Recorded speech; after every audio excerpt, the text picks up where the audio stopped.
acceptable, give benefit politically. And that is why anawacho kama ni gini oribede lwer jopiny. Jopiny ema oribede push these leaders mondo oribede conversation. Awacho ni kendo ka gino wach mar members of parliament ni mo awinjo ka osewacho ni nka gidhi state house to gidhi kwayo dongruok. Kendo gidhi tiyo gi government mondo dongruok obed.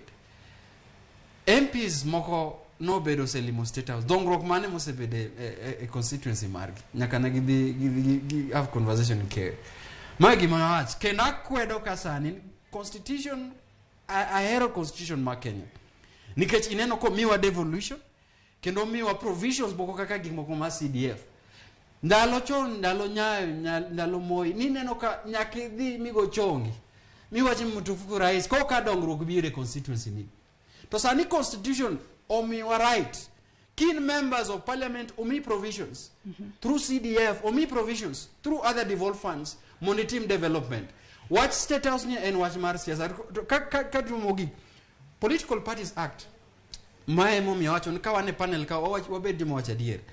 political parties act and sharia makendo wacho ka in nyadendi Joyce ka in e party moro